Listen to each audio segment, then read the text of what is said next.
اچانک ایک گھاٹی میں نظر آئے 6 افراد. ہمیں تو چاہیے کہ ان کی آنکھوں میں آنکھیں ڈال کر کہیں کہ ہم ہیں فنڈامنٹلسٹ. فنڈامنٹلز کا ہمارے لوگ نہیں سمجھتے کہ ان کا کتنا سٹل انداز ہوتا ہے. یہ گڑ کھلا کے مارنے والے لوگ ہیں. جو گڑ کھا کے مر سکتا ہو اس کو زہر دینے کی ضرورت. اس پر آگ لگ گئی مکے میں. جو وہ ہاکس تھے اب ان کو گویا کہ سہارا مل گیا کہ محمد کی اتنی ہمت, اتنی جرأت صلی اللہ علیہ وسلم. اب وہ ہمارے گھر میں آ کے ہم پر چھاپا مار رہے ہیں. یہ مولانا مناظر حسن گیلانی کا میں حوالہ دے دوں آپ کو.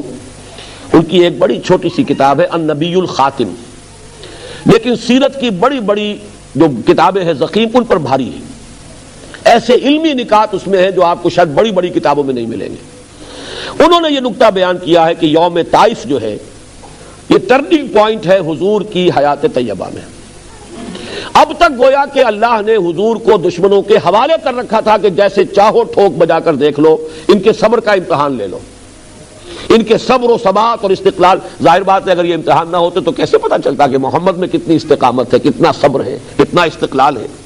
وہ تو جب ہر طریقے سے انہوں نے ٹھوک بجا کر دیکھ لیا تو معلوم ہوا نا. تو لیکن طائف کے دن میں جو آخری کلائمیکس آ گیا ہے اور اس کے بعد حضور کی زبان پر بھی وہ فریاد آ گئی ہے, وہ ٹرننگ پوائنٹ ہے. اس کے بعد سے حضور کو پروٹیکشن حاصل ہوئی اللہ کی طرف سے خصوصی. اسی پروٹیکشن کا ایک منظر سامنے آئے گا کہ آپ ہجرت کے لیے نکلے ہیں اور حالانکہ گھیراؤ کیا ہوا تھا لیکن کوئی دیکھ بھی نہیں سکا, آپ نکل گئے. یہ وہ اللہ تعالیٰ کی خصوصی پروٹیکشن ہے. غار ثور میں ہے تو ڈھونڈنے والے ہیں اس کے منہ تک دہانے پر پہنچ گئے ہیں. ذرا سا بھی اگر کوئی جھانک کے بھی دیکھ لیتا تو حضرت ابوبکر اندر سے کہہ رہے ہیں حضور سے کہ حضور اگر کسی نے ذرا سا اپنے قدموں کی طرف بھی دیکھ لیا تو ہم پکڑے جائیں گے. اور حضور فرما رہے لا تحزن ان اللہ معنا, گھبراؤ نہیں, اللہ ہمارے ساتھ ہے. اور اللہ تعالیٰ نے ایسے معجزے سے نجات دی ہے اس وقت کہ وہ ایک کبوتری نے آ کے وہاں انڈے دے دیے ہیں اور ایک مکڑی نے جالا تن دیا ہے. تو ابو جہل نے کہا جبکہ کھوجی جو لے کر آ گیا تھا وہاں تک, اور ان کا پاگل ہوا ہو, یہ دیکھو یہاں پر جالا لگا ہوا ہے مکڑی کا اور انڈے دیے ہوئے کبوتری نے, یہاں سے کوئی انسان گزر سکتا ہے؟ زیادہ وہیں سے واپس ہو گئے. بہرحال یہ مناظر حسن گیلانی رحمۃ اللہ علیہ کا یہ نقطہ ہے کہ ٹرننگ پوائنٹ ہے حضور کی ذاتی طور پر حضور کی زندگی میں یوم طائف. اس کے بعد سے آپ کو پروٹیکشن حاصل ہوئی اور اسی کا ایک منظر یہ ہے. یہ بھی اب دیکھیے حکمت خداوندی, اس میں ہمارے لیے بڑے سبق ہیں. جیسا کہ میں نے کہا تھا ہم ذرا چند سال کام کر لیں نتیجہ نہ نکلے تو ہمتیں جواب دے جاتی ہیں. اسی طریقے سے ہمارے حوصلے پست ہو جاتے ہیں اور ہمیں یہ خیال نہیں رہتا کہ اللہ کی طرف سے مدد کیسے آ سکتی ہے. یہ بات بڑی غور طلب ہے. طائف حضور خود چل کر گئے ہیں اور وہاں سے ناکام اور مایوس لوٹنا پڑا, اور جہاں اللہ کی مشیت تھی وہاں سے لوگ چل کر آ گئے ایمان لانے کے لیے.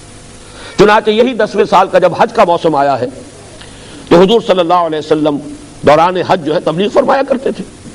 اچانک ایک گھاٹی میں نظر آئے 6 افراد. یہ تھے مدینے کے لوگ, ٹھہرے ہوئے تھے. اب وہ گھاٹی ختم ہو گئی ہے, مینا کو چوڑا کیا ہے تو وہ اسی میں آ گئی ہے عقبہ. البتہ ایک مسجد سی بنی ہوئی ہے ترکوں کے زمانے کی, وہاں پر اس جگہ پر یہ ملاقات ہوئی تھی. اسی جگہ اگلے سال پھر ملاقات ہوئی, اسی جگہ اگلے سال پھر ملاقات ہوئی.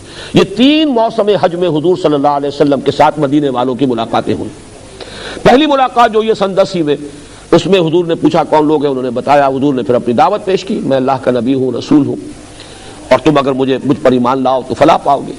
انہوں نے کننکھیوں سے ایک دوسرے کو دیکھا, اس لیے کہ مدینے میں یہودی موجود تھے اور یہودی یہ کہا کرتے تھے کہ نبی آخری الزمان کا ظہور بہت قریب ہے. جب ان کی لڑائیاں ہوتی تھی, اوس اور خزرج ایک طرف, یہودی دوسری طرف, اور یہودی جب مار کھاتے تھے تو کہتے تھے کہ دیکھو ابھی تو تم ہمیں دبا لیتے ہو لیکن آخری نبی کا ظہور جو ہے قریب ہے, جب ہم ان کے ساتھ ہو کر جنگ کریں گے تو تم ہم پر فتح حاصل نہیں کر سکو گے. گویا کہ یہودیوں کے ذریعے سے اوس اور خزرج کے لوگوں تک یہ علم پہنچا ہوا تھا کہ کسی نبی کا ظہور ہونے والا ہے. لہذا انہوں نے کننکھیوں سے ایک دوسرے کو دیکھا اور آپس میں یہ کہا کہ بھائی جلدی کرو, تم ایمان لے آؤ, ایسا نہ ہو کہ یہودی پہلے ایمان لے آئے. وہ 6 افراد ایمان لے آئے. یہ دیکھیے کہ جن کے ذریعے سے علم پہنچا انہیں ہدایت نصیب ہو گئی, اور وہ بدبخت یہودی جو ہے وہ اپنے تمام تر علم کے باوجود وہ محروم رہے.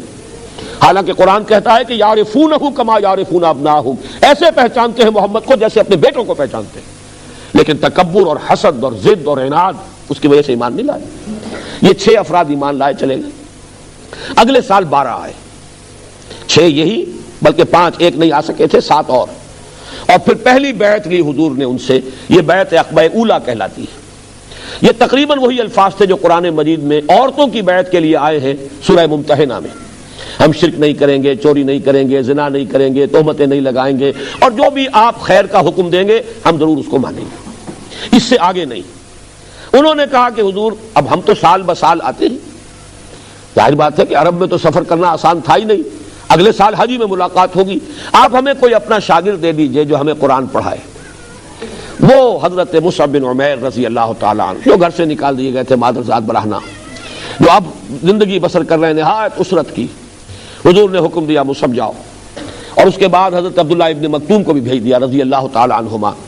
ایک سال تک ان دونوں نے جو دعوت و تبلیغ کی، وہاں قرآن پڑھایا لوگوں کو، تو اگلے سال 72 مرد اور 3 عورتیں آ گئے، انہوں نے بیعت کی۔ یہ ہے وہ بیعت عقبہ ثانیہ جس میں حضور نے عہد لے لیا۔ انہوں نے کہا آپ آئیے ہمارے ہاں، اگر یہ لوگ آپ کی جان کے درپے ہیں آپ آئیے، ہمارا گھر حاضر ہے، ہمارا شہر حاضر ہے، اور اگر یہ لوگ وہاں آ کر حملہ کریں گے تو ہم آپ کی ایسی حفاظت کریں گے جیسی اپنے بال بچوں کی کرتے ہیں، اہل و عیال کی کرتے ہیں۔ اس وقت حضور نے بیعت لی، وہ بیعت میں بیان کر چکا ہوں، جو بعد میں حضرات آئے ان کے لیے دہرا رہا ہوں۔ حضرت عبادہ ابن صامت ان دونوں بیعتوں میں موجود تھے، بیعت عقبہ اولیٰ میں بھی، بیعت عقبہ ثانیہ میں بھی، اور ان کی روایت ہے جو مسلم شریف میں بھی ہے اور بخاری شریف میں بھی ہے۔ بایعنا رسول اللہ صلی اللہ علیہ وسلم، ہم نے بیعت کی تھی اللہ کے رسول سے صلی اللہ علیہ وسلم، علی السمع والطاعۃ، آپ کا ہر حکم سنیں گے اور اطاعت کریں گے، فی العسر والیسر، چاہے آسانی ہو چاہے تنگی ہو اور مشکل ہو، فی المنشط والمکرہ، چاہے ہماری طبیعتوں میں انشراح ہو، آمادگی ہو، خواہ ہمیں اپنی طبیعتوں پر جبر کرنا پڑے، وعلی عثرۃ علینا، اور چاہے آپ دوسروں کو ہم پر ترجیح دے دیں، وعلی لا ننازل امرہ لہ، اور جنہیں آپ ہمارے امیر بنا دیں گے ہم ان سے بھی جھگڑیں گے نہیں، وعلی نقول بالحق اینما کنا لا نخاف فی اللہ لومۃ لائم، اور جو بھی حق بات ہوگی ہمارے نزدیک کہیں گے ضرور، مشورہ ضرور دیں گے، اور کسی کے بھی ملامت کرنے والے کی ملامت کی خوف سے زبان بند نہیں کریں گے۔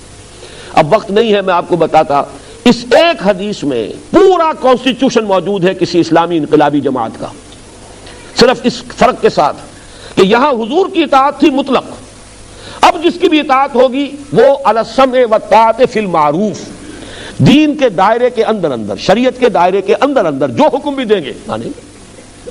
پھر آپ کو معلوم ہے جھگڑا یہی ہوتا ہے جماعتوں میں، سینئر میں ہوں اس کو کیوں امیر بنا دیا؟ یہاں پہلے ہی حضور نے گویا کہ ان سے یہ طے کرا لیا، آپ کو اختیار کلی حاصل ہے، جس کو چاہیں امیر بنائیں، ہم اس پر جھگڑیں گے نہیں۔ چنانچہ حضور نے اس وقت ان میں 12 نقیب مقرر کیے، میں نے کل بھی ذکر کیا تھا، 9 خزرج کے 3 اوس کے، کہ یہ ذمہ دار ہوں گے اور یہ نگرانی کریں گے تمہارے معاملات کی۔ یہ تمہید بن گئی ہجرت کی۔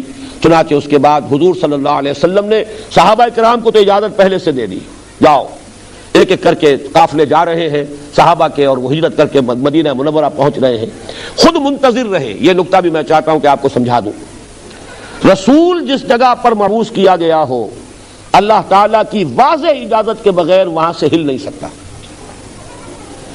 یہی بس کچھ جلدی جلدی کا معاملہ کیا تھا حضرت یونس علیہ السلام نے، اپنی قوم کو اللہ تعالیٰ کی طرف سے اجازت آئے بغیر چھوڑ کر چلے گئے۔ اس پر آپ کو معلوم ہے پھر مچھلی کے پیٹ میں رہے، اور وہاں پھر انہوں نے وہ استغفار کیا ہے، لا الہ الا انت سبحانک انی کنت من الظالمین، پھر وہ مچھلی نے انہیں اگلا ہے ساحل پر، وہ سارا معاملہ اسی وجہ سے حضور منتظر رہے۔ اور اس کا بھی ایک واقعہ آپ کو سنا دیتا ہوں، اس سے آپ کو سیرت کا ایک اور پہلو سامنے آئے گا۔ حضرت ابو بکر نے اپنے طور پر بغیر حضور کو بتائے 2 اونٹنیاں اس کے لیے تیار کی، خوب کھلا پلا کے فرما کر لیا کہ جب ہمیں جانا ہوگا تو ظاہر بات ہے تعاقب ہوگا، تکڑی اونٹنیاں ہوں گی، جاندار ہوں گی، تیزی کے ساتھ ہم جا سکیں گے۔ اور حضور سے پوچھتے رہتے تھے حضور اجازت آئی، حضور اجازت آئی؟ آپ فرماتے تھے نہیں ابھی اجازت نہیں آئی۔ حضرت عائشہ فرماتی ہے، بہت چھوٹی عمر تھی اس وقت، کہ ایک روز ہم نے دیکھا دوپہر کے وقت حضور چلے آ رہے ہیں، اپنے چہرے کو ڈھانپے ہوئے، ہم حیران ہوئے۔ یہ دوپہر کے وقت عرب میں کہیں جانا، کسی کو وزٹ کرنا، یہ اس وقت ہی سے بہت ہی یعنی غیر معمولی اور معیوب بات سمجھی جاتی ہے۔ قیلولہ جو ہے وہ عرب کے مزاج میں ہمیشہ سے ہے، بہرحال بہت ہی غیر معمولی بات تھی۔ حضور تشریف لایا، آپ نے فرمایا اجازت آ گئی ہے۔ حضرت ابو بکر خوش ہوئے، اور جیسے کہ کوئی شخص جو کسی نے کوئی محنت کی ہو، پھر وہ اپنے اس محنت کے اوپر اسے کوئی خوشی ہوتی ہے کہ میں نے اس وقت کے لیے تیاری کی ہوئی ہے، میں بتاؤں گا حضور کو کہ میں نے 2 اونٹنیاں تیار کی ہوئی ہیں۔ حضرت ابو بکر نے فرمایا کہ حضور میں نے 2 اونٹنیاں تیار کی ہوئی ہیں۔ حضور نے توقف فرمایا اور پھر یہ فرمایا اچھا 1 اونٹنی میں استعمال کروں گا لیکن میں اس کی قیمت ادا کروں گا۔ حضرت عمر رو پڑے، انہوں نے عرض کیا کہ یا رسول اللہ، کیا یہ جسم اور جان اور یہ مال آپ کے سوا کسی اور کے لیے ہے؟ آپ میرے ساتھ بھی یہ مغایرت برت رہے ہیں؟ لیکن یہ غیرت ہے محمد الرسول اللہ صلی اللہ علیہ وسلم کی. یہ نہیں کہ جیسے ہمارے ہاں کے مذہبی جو بھی آج کل کی سیادتیں ہیں، قیادتیں ہیں، وہ تو سمجھتے ہیں کہ کام ہی یہ ہے کہ نذرانے پیش ہوتے رہیں اور ہم نذرانے قبول بھی کر لیں تو بہت بڑا ہمارا احسان ہے.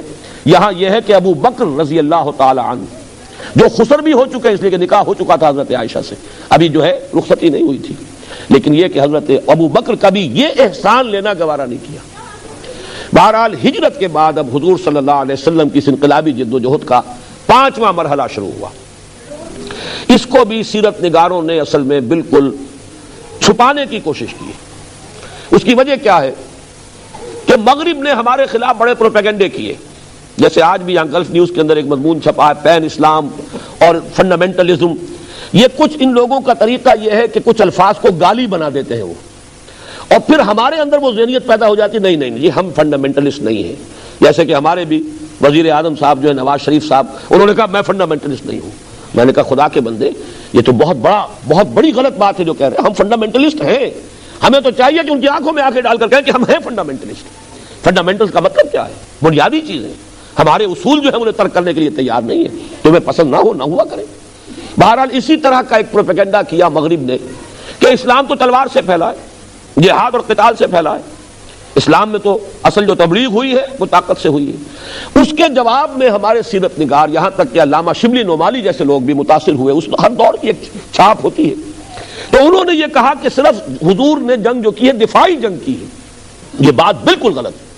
حضور نے خود اقدام کیا ہے آگے بڑھے، اس لیے کہ فرض منصب ہی آپ کا تھا دین کو قائم کرنا، غالب کرنا. اس کی جد و جہد تو آپ کی ذمہ تھی. جیسا کہ میں کل تفصیل سے بیان کر چکا ہوں، جو حضرات نہیں تھے وہ کل کا ویڈیو یا آڈیو لے کر اس کو دیکھ لیں، سن لیں کہ حضور کا تو مقصد بعثت جو ہے خاص وہ ہے ہی ہے کہ دین کو غالب کرنا ہے. لہذا حضور صلی اللہ علیہ وسلم معاذ اللہ مکے سے بھاگ کر جان بچا کر کسی پناہ گاہ کی تلاش میں نہیں گئے تھے، بلکہ آپ کو تو مدینے کی شکل میں اللہ نے آلٹرنیٹ بیس دیا تھا اپنی سٹرگل کو لانچ کرنے کے لیے، اپنی انقلابی جد و جہد کو اثر نو شروع کرنے کے لیے. اگر مکے میں امکان نہیں رہا تو مدینے کو آپ نے بیس بنایا. لہذا یہ جو تھوڑا سا وقت ہے حضور صلی اللہ علیہ وسلم کی ہجرت فرما کر مدینے تشریف لے جانے اور غزوہ بدر، اس کے درمیان 18 مہینے کا فصل ہے. میں چاہتا ہوں کہ ان 18 مہینوں کے بارے میں چند باتیں آپ نوٹ کر لیں.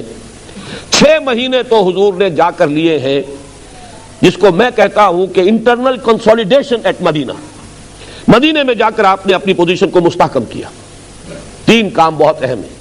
نمبر 1، مسجد نبوی کی تعمیر ہو گئی، اسی کے ساتھ حجرہ ہو گیا. حضور کی اپنی رہائش بھی ہے، مسجد ہے، یہی گورنمنٹ ہاؤس ہے، یہی حضور کی تربیت گاہ ہے، یہی خانقاہ ہے، یہی تعلیم گاہ ہے، یہی اصحاب صفہ آئیں گے، بیٹھیں گے، تعلیم حاصل کریں گے، یہی سے جیش روانہ ہوں گے. گویا کہ ایک مرکز جو ہے اس کے لیے وجود میں آ گیا. نمبر 2، آپ نے انصار اور مہاجرین میں مواخات کر دی. اہم ترین کام تھا یہ. اگر یہ دونوں طبقے مدینے میں علیحدہ علیحدہ رہتے تو وہ قبائلی دور ہے، پھر اس کے اندر ہر وقت امکان تھا کہ کسی نہ وقت کوئی اختلاف پیدا ہوتا، کوئی جھگڑا شروع ہو جاتا، جیسے کہ بعد میں منافقین کوشش کرتے بھی رہے. اور بسا اوقات ایسا ہوا ہے کہ کسی ایسی بات کا معاملہ آ گیا کہ جس کے بنا پر جذبات جو ہے جوش میں آ گئے، تلواریں کھنچ گئی. وہ تو حضور صلی اللہ علیہ وسلم نے پہلے یہ کام نہ کر لیا ہوتا تو شاید وہاں یہ صورتحال جو ہے پیش آ جاتی بہت جلد. حضور نے ایک انصاری ایک مہاجر کو بھائی بنا دیا. مواخات. اور اس مواخات کے وہ نمونے دنیا نے دیکھے کہ مثلا جس انصاری کو کہا یہ تمہارا بھائی ہے، وہ لے گیا اپنے بھائی کو مہاجر کو، دکان آدھی کر دی، مکان آدھا کر دیا. میری یہ دکان ہے، بیچ میں دیوار کھڑی کرتا ہوں، آدھی تمہاری ہے آدھی میری ہے. یہاں تک کہ بات بڑی عجیب لگے گی بہت سے لوگوں کو، لیکن یہ واقعہ ہے. ایک انصاری اپنے مہاجر بھائی کو گھر لے گئے، کہا میری 2 بیویاں ہیں، جو تمہیں پسند ہو میں اسے طلاق دے دیتا ہوں، تم شادی کر لو. میں یہ گوارا نہیں کر سکتا کہ میرے گھر میں 2 بیویاں ہوں اور میرا بھائی جو ہے جس کو اللہ کے رسول نے میرا بھائی بنایا ہے اس کا گھر آباد نہ ہو. یہ نوٹ کر لیجئے، ابھی حجاب کا حکم نہیں آیا تھا. وہ تو حجاب کا حکم تو سن 5 ہجری میں جا کر آئے گا. اس وقت تک پردہ نہیں تھا، عرب معاشرے میں کوئی پردہ نہیں تھا.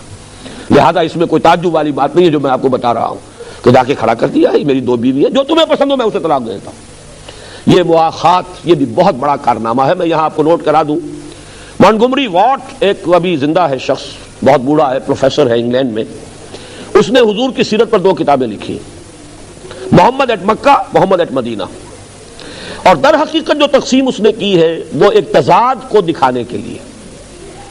حضور کا جو دور مکی ہے اس میں دعوت، تبلیغ، تلقین، پرسیکیوشن پر صبر، کوئی جوابی کارروائی نہیں. یہ گویا کہ نقشہ ان کے خیال میں یہ تو ایک نبی یا داعی یا ریفارمر کا نقشہ ہے. لیکن مدینے میں آ کر تو اب آپ کے ہاتھ میں تلوار ہے، اب آپ حاکم ہیں، اب آپ قاضی القضات بھی ہیں. یہ دوسری شان ہے محمد الرسول اللہ صلی اللہ علیہ وسلم کی. اس نے ان دونوں میں جو فرق و تفاوت ہے اسے نمایاں کرنے کے لیے، ہائی لائٹ کرنے کے لیے اس نے 2 کتابیں علیحدہ لکھی، محمد at Mecca, Muhammad at Medina. مکے والا محمد کوئی اور ہے، مدینے والا کوئی اور ہے. معاذ اللہ. ہمارے لوگ نہیں سمجھتے کہ ان کا کتنا سٹل انداز ہوتا ہے. یہ گڑ کھلا کے مارنے والے لوگ ہیں. جو گڑ کھا کے مر سکتا ہو اس کو زہر دینے کی ضرورت کیا ہے؟ ضیاء الحق صاحب نے بھی بلایا تھا اس شخص کو، اور اس کو جو انٹرنیشنل وہ سیرت کانفرنس ہے اس میں خاص طور پہ مدعو کیا تھا، حالانکہ اس کے اندر زہر بھرا ہوا ہے اس شخص کے اندر. اس لیے کہ یہ ٹوائنبی کا شاگرد ہے، اور ٹوائنبی کا ایک جملہ ایسا ہے جس کی گویا کہ اس نے شرح کر دی ہے ان 2 کتابوں میں. ٹوائنبی کا جملہ یہ ہے، Muhammad failed as a prophet but succeeded as a statesman. یعنی مکے میں جو نقشہ ہے محمد الرسول اللہ کا وہ تو نبیوں والا ہے. جیسے حضرت مسیح دعوت دیتے تھے، تلقین کرتے تھے، نصیحت کرتے تھے. جیسے حضرت مسیح نے کہا تھا وہ تمہارے داہنے گال پر تھپڑ مارے بایاں بھی پیش کر دو. کوئی تمہیں اگر ایک بیگار میں 1 کوس لے جانا چاہے تم 2 کوس اس کے ساتھ جاؤ. کوئی تم پر نالش کر کے تمہاری قبا لینا چاہے تم کرتا بھی اتار کے دے دو. یہ جو نقشہ ہے حضور کا بھی نظر آ رہا ہے. حضور نے بھی فرمایا مکے میں چاہے تمہارے ٹکڑے اڑا دیے جائیں تم ہاتھ نہیں اٹھاؤ گے، کوئی جوابی کارروائی نہیں ہوگی. لیکن وہ کہتا ہے Muhammad failed as a profit, معاذ اللہ ثم معاذ اللہ، نقل کفر نہ باشد، but succeeded as a status مین. اب مدینے میں آ کر تو محمد ایک اسٹیٹس مین ہے، بہت بڑے سیاستدان، بہت بڑے دور اندیش انسان، معاملہ فہم انسان. ان کی سیاست کا شاہکار ہے جو قدم قدم پر سامنے آ رہا ہے. چنانچہ منٹگومری واٹ نے بھی انگریزی زبان کا کوئی لفظ نہیں چھوڑا ہے تعریفی جو حضور کے لیے استعمال نہ کر دیا ہو. لیکن اس اعتبار سے یہ سیاستدان کی حیثیت سے، مدبر کی حیثیت سے، ڈپلومیٹ کی حیثیت سے یہ ہے در حقیقت اصل عظمت محمد کی صلی اللہ علیہ وسلم ان کے نزدیک. لیکن میں چاہتا ہوں کہ اس کنٹراسٹ کو آپ بھی نوٹ کریں، اس لیے کہ انقلابی عمل میں یہ لازمی ہے. حضرت مسیح علیہ السلام پر بھی اگر اگلا مرحلہ آتا تو وہ بھی وہی مرحلہ ہوتا جو حضور کی زندگی میں آیا ہے. وہ تو یہ کہ پہلے ہی آپ کو اٹھا لیا گیا. حضرت موسیٰ علیہ السلام کی زندگی میں مرحلہ آ گیا تھا، قوم نے صاف جواب دے دیا، فَذَهَبْ أَنْتَ وَرَبُّكَ فَقَاتِلَا إِنَّا هَاهُنَا قَاعِدُونَ، جاؤ تم اور تمہارا رب جنگ کرو، ہم تو یہی بیٹھے. تو در حقیقت تو پروسیس ایک ہی ہے تمام رسولوں کا، لیکن کہیں پر وہ اگلے مرحلے تک پہنچا ہے، کہیں پہلے میں ختم ہو گیا، کہیں دوسرے میں ختم ہو گیا. سارے مراحل مکمل ہوئے صرف محمد الرسول اللہ صلی اللہ علیہ وسلم کی حیات طیبہ میں. بہرحال میں نے عرض کیا تھا 6 مہینے میں جو کام کیے، نمبر 1 کنسٹرکشن مسجد نبوی کی، نمبر 2 مواخات انصار اور مہاجرین، نمبر 3 اس پر تو واقعہ یہ ہے کہ جتنی بھی تعریف ممکن ہو سکتی ہے سب نے کی ہے. اتنی دور اندیشی، جاتے ہی یہود کو ایک معاہدے میں جکڑ لیا، میثاق مدینہ، کہ مدینے کا ڈیفنس ہوگا جوائنٹ، اگر مدینے پر حملہ ہوا ہم دونوں مل کر دفاع کریں. اس معاہدے میں ایسے جکڑے گئے یہود کہ بعد میں پچھتاتے رہے، لیکن معاہدہ کر چکے تھے، سازشیں کرتے تھے اندر ہی اندر، برملا کھل کر کبھی بھی قریش کا ساتھ نہیں دے سکے. ایک تو اس وجہ سے بھی کہ بزدل تھے، اور ایک اس وجہ سے بھی کہ معاہدے کے اندر بندھے ہوئے تھے. اور یہ بھی حضور کے تدبر کا بہت بڑا شاہکار ہے میثاق مدینہ کہ آپ نے جا کر ان کو معاہدوں میں جکڑ لیا. 6 مہینے میں یوں سمجھیے 3 کام. اس کے بعد آپ نے دستے بھیجنے شروع کر دیے، چھاپا مار دستے. 8 مہمیں ہیں غزوہ بدر سے قبل. اس پورے عرصے میں مکے کی طرف سے کوئی کارروائی نہیں ہوئی. یہ اللہ کا شکر ہے، اب وہ کتابیں کچھ چھپ گئی ہیں.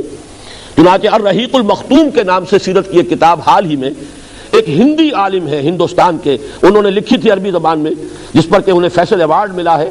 اردو میں بھی اس کا ترجمہ لاہور سے چھپ گیا ہے. اس میں یہ سیرت کے یہ واقعات بھی جو کچھ ایک خاص طور میں جب کتابیں لکھی گئی تو ان کو چھپا لیا گیا کہ اس سے تو ثابت ہوتا ہے کہ اقدام حضور نے کیا، جبکہ ہم یہ بتانا چاہتے ہیں کہ نہیں، حضور نے تو صرف ڈیفنس میں جنگ کی ہے. تو واقعہ یہ کہ حقیقت یہ کہ اقدام حضور نے کیا. مکے والوں کے بارے میں یہ بات جان لیں، آج کل کی 2 اصطلاح کے حوالے سے، ڈوز اینڈ ہاکس.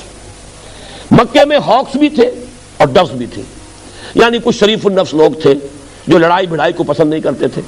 عتبہ ابن ربیعہ انہی میں تھا، حکیم ابن حزام جو بعد میں ایمان لے آئے رضی اللہ تعالیٰ ان میں سے تھے. لیکن ہاکس میں سے ابو جہل، عقبہ ابن ابی معیط، یہ مختلف لوگ تھے. یہ زور لگا رہے تھے کہ اب یہ محمد اور ان کے ساتھی جو مدینے چلے گئے ہیں، ہمیں انہیں مہلت نہیں دینی چاہیے اور حملہ کرنا چاہیے مدینے پر، وہاں ان کا تعاقب کر کے انہیں ختم کرنا چاہیے. لیکن عقبہ ابن ابی معیط اور ابو جہل کی ان تمام باتوں کے خلاف عتبہ ابن ربیعہ ڈٹا ہوا تھا، بڑا سردار تھا، اور اس کا ایک جملہ میں آپ کو سنانا چاہتا ہوں جس سے اس کی ذہانت کا آپ کو اندازہ ہو۔ انہوں نے کہا دیکھو قریش، محمد اور ان کے ساتھی یہاں سے چلے گئے، ہمارے سر سے بلا ٹل گئی، اب تم محمد کو عرب کے حوالے کر دو، بقیہ عرب اب وہاں جا کے تبلیغ کریں گے نا، جو ہمارے ہاں تصادم ہو رہا تھا وہ وہاں ہوگا۔ اس تصادم میں اگر عرب محمد پر غالب آ جائیں صلی اللہ علیہ وسلم اور انہیں ختم کر دیں تو جو تم چاہتے ہو وہ ہو جائے گا، اور تمہیں اپنے بھائی بندوں کے خون میں اپنی تلواریں رنگنی نہیں پڑیں گی، وہ ختم کر دیں گے۔ اور اگر محمد غالب آ جائے عرب پر تو بھی اپنا کون سا نقصان ہے، اپنا ہی آدمی ہے نا، اپنے ہی قریش کا فرد ہے، پورے عرب پر اپنی حکومت قائم ہو جائے گی۔ اس طرح کا سلسلہ ابھی مکے میں چل رہا تھا، گفت و شنید چل رہی ہے، لیکن حضور نے اقدام فرمایا، آپ نے دستے بھیجنے شروع کر دیے، اور یہ کہ جو بھی کیروان روٹ تھا جو میں عرض کر چکا ہوں، قریش کی تو ساری جو ہے ان کی آمدنی کا ذریعہ یا تو یہ کہ مکے کے اندر جو چڑھاوے چڑھتے تھے بتوں کے، اور یا وہ ان کی تجارتی قافلے، حضور نے 7 مہمیں جو ہے یہ جو بحر احمر کے ساتھ ساتھ جو تجارتی راستہ جاتا تھا اس پر بھیجی، اور گویا کہ اپنی پریزنس ثابت کر دی کہ اب تمہاری لائف لائن جو ہے وہ ہمارے قبضے میں ہے۔ اور ایک قافلہ جو جا رہا تھا ابو سفیان کی سرکردگی میں، بہت بڑا قافلہ، حضور نے اس کا راستہ روکنے کی، انٹرسپٹ کرنے کی کوشش کی ہے، لیکن یہ کہ وہ 4 دن پہلے وہاں سے نکل گئے تھے، بچ کر نکل گیا قافلہ۔ پھر سب سے بڑی بات یہ ہے کہ حضور نے ایک مہم بھیجی، 7 مہمیں تو وہ تھی جن میں سے 3 سرایا ہیں اور 4 میں حضور بھی خود بھی ساتھ گئے، اور یہ سب غزوہ بدر سے پہلے ہو رہا ہے۔ ایک مہم آپ نے بھیجی حضرت عبداللہ ابن جحش رضی اللہ تعالیٰ عنہ کی سرکردگی میں، اس کا واقعہ جو ہے خاص طور پر سن لیجئے۔ اتنی سیکریسی رکھی حضور نے کہ حضرت عبداللہ ابن جحش کو بھی یہ نہیں بتایا کہ کہاں جانا ہے اور کیا کام تمہیں کرنا ہے۔ ایک تحریر مہر بند ان کے حوالے کی گئی، مکے کی طرف جاؤ، جب 2 دن کی مسافت پر پہنچ جاؤ مدینے سے تب یہ کھولنا خط، اور جو اس میں لکھا ہے اس پر عمل کرنا۔ ان کے ساتھ 8 اور تھے صحابی، یہ چھوٹا سا دستہ۔ 2 جب دن کی مسافت پر پہنچ گئے تو جا کے خط کھولا، اس میں لکھا تھا واقعہ نخلا میں جاؤ، وادی نخلا میں مقیم ہو جاؤ، اور قریش کی نقل و حرکت کی ہمیں خبر دو۔ یہ نخلا ہے مکے اور طائف کے درمیان۔ اب ذرا یہ تصور رکھیے، مدینہ شمال میں، مکہ اس سے بہت جنوب میں، پھر اس کے بعد طائف جو ہے وہ جنوب مشرق میں مزید۔ یہ راستہ تھا ان قافلوں کا جو یمن کی طرف جاتے تھے، جو شام کی طرف قافلے جاتے تھے وہ بحر احمر کے ساتھ ساتھ جاتے تھے، اس پر تو آپ نے 7 مہمیں بھیجی، اور وہاں بھی یہ عبداللہ ابن جحش کی سرکردگی میں ایک مہم بھیج دی۔ جب انہوں نے پڑھا تو ایک دفعہ تو چکر آ گیا، یہ سمجھیے 300 میل سے زائد کا فاصلہ جو طے کرنا ہے، پھر یہ کہ اتنی دور جہاں مدد کوئی نہیں آ سکتی، پھر یہ کہ مکہ قریب طائف قریب، گویا کہ شیر کے جبڑوں کے درمیان جانا ہے۔ تو حضرت عبداللہ ابن جحش نے فرمایا اپنے ساتھیوں سے کہ بھائی میں تو اب جو کچھ حضور نے لکھا ہے میں نے تو کرنا ہے، آپ لوگ سوچ لیں، یہ بہت خطرے والا معاملہ ہے، اگر ساتھ چلنا چاہتے ہیں چلے، نہیں چلنا چاہتے میں آزاد کرتا ہوں۔ انہوں سب نے کہا نہیں، ہم بھی آپ کے ساتھ ہیں۔ وہاں گئے، اتفاق سے قافلہ آ رہا تھا قریش کا، اس سے مڑ بھیڑ ہو گئی، اس پر انہوں نے حملہ کیا، ایک مشرک مارا گیا، عامر بن عبداللہ الحضرمی، مکے کا مشرک۔ 2 بھاگ گئے، 2 کو یہ قید کر کے لے آئے، حضور کے پاس آئے تو حضور نے فرمایا کہ عبداللہ میں نے تمہیں جنگ کی اجازت تو نہیں دی تھی، لیکن وہ تو ہو گئی۔ جیسے کہ آپ کو معلوم ہے بسا اوقات ایسی سچویشن ہو جاتی ہے کہ آپ نہ بھی چاہیں تو جنگ کرنی پڑتی ہے، آئیدر کل اور بی کلڈ، یا تو دوسرے کو قتل کر دو ورنہ قتل ہونا پڑے گا۔ تو کوئی ایسی سچویشن ہو گئی کہ اگرچہ حکم نہیں تھا کہ تم جنگ کرو، لیکن یہ کہ جنگ ہوئی، اور پہلا قتل جو ہوا ہے ہجرت کے بعد، نوٹ یہ کرا رہا ہوں، وہ مسلمانوں کے ہاتھوں ایک مکی مشرک کا ہوا ہے۔ اس پر آگ لگ گئی مکے میں، جو وہ ہاکس تھے اب ان کو گویا کہ سہارا مل گیا کہ محمد کی اتنی ہمت، اتنی جرأت صلی اللہ علیہ وسلم، اب وہ ہمارے گھر میں آ کے ہم پر چھاپا مار رہے ہیں۔ مکہ نہیں، مکہ کی بھی جنوب میں نخلا کی وادی میں انہوں نے حملہ کیا ہمارے قافلے پر، اور ہمارا ایک آدمی مار دیا اور 2 کو قیدی بنا کے لے گئے۔ لہذا ابو جہل نے گویا کہ پوری تیاریاں شروع کر دی، اور وہ جو تھے جن کو میں ڈوز کہہ رہا ہوں، جو جنگ نہیں چاہتے تھے، اب ظاہر بات ہے انہیں خاموش ہونا پڑا۔ اس جلتی پر تیل کا کام کیا۔ ابو سفیان اب قافلہ واپس لے کر آ رہے تھے، میں ادب سے نام اس لیے لے رہا ہوں اگرچہ اس وقت مشرک تھے، کافر تھے، بعد میں ایمان لے آئے ہیں، صحابی ہیں، وہ اب قافلہ لے کر واپس آ رہے تھے۔ انہیں اندیشہ ہوا کہ اب پھر محمد یا ان کے ساتھی صلی اللہ علیہ وسلم و رضی اللہ تعالیٰ عنہ مجمعین ہو سکتا ہے قافلے پر حملہ کرے، تو جسے آپ کہتے ہیں SOS کال، وہ انہوں نے بھیجی وہاں سے کہ اسکورٹ کا بندوبست کرو، مجھے خطرہ ہے محمد کے آدمیوں سے کہ جب بدر کے پاس سے میں گزروں گا تو مجھ پر حملہ ہو سکتا ہے۔ یہ ادھر سے یہ ہرکارہ بھی آ گیا۔ یہ ہے وہ حالات جن میں کہ اب شروع ہوا در حقیقت حضور کی انقلابی جد و جہد کا آخری مرحلہ، آرم کانفلکٹ۔ یہ 5واں مرحلہ جو 1.5 سال پر محیط ہے، اس میں حضور نے خود آگے بڑھ کر مکے والوں کے خلاف انیشیٹو لیا ہے۔ اس کو اچھی طریقے سے سمجھ لینا چاہیے۔ کیوں لیا ہے؟ ظاہر بات ہے کہ حضور صلی اللہ علیہ وسلم کو جان بچا کر مکے مدینے نہیں گئے تھے، بلکہ اصل تو ہے دین کو غالب کرنے کا فرض منصب ہی جو ادا کرنا ہے۔ گھر سے جا کے مکے میں آرام سے ٹھنڈی چھاؤں میں تو بیٹھنا نہیں تھا۔ تو آج کی اصطلاح میں آپ کو میں سمجھا دوں کہ آپ نے جو 2 کام کیے وہ کیا تھے۔ جب آپ نے 8 مہمیں بھیجی، ایک تو یہ کہ اکنامک بلاکیڈ ہو گیا مکے کا، کہ ان کی تو ساری جو ہے آمدنی کا ذریعہ تجارت ہے، وہ قافلے کا راستہ بھی مخدوش ہو گیا جو شام جاتا ہے، اور یہاں تک کہ محمد نے تو آ کر یمن کے راستے پر چھاپا مار دیا۔ اس کو کہتے ہیں بلاکیڈ۔ آپ کو معلوم ہے 1967 کی جو جنگ ہوئی تھی، عرب اسرائیل جنگ، وہ ایلات جو بندرگاہ ہے اس کی بلاکیڈ کی تھی صدر ناصر نے، جس کے جواب میں اسرائیل نے حملہ کیا۔ یہ بلاکیڈ تو اتنی بڑی شے ہے۔ دوسرے یہ کہ حضور جہاں بھی جاتے تھے، جو قبائل وہاں آباد تھے ان سے صلح کر لیتے تھے، معاہدے کر لیتے تھے۔ یہ سارا کا سارا زون آف انفلوئنس تھا قریش کا۔ اب یہ ہے کہ جو لوگ حضور کے حلیف ہوتے جا رہے ہیں تو وہ zone of influence of Quraysh is decreasing, اور حضور کا جو ہے وہ بڑھ رہا ہے۔ اس کو آپ کہیں گے political isolation of Mecca and economic blockade of Mecca. یہ دونوں کا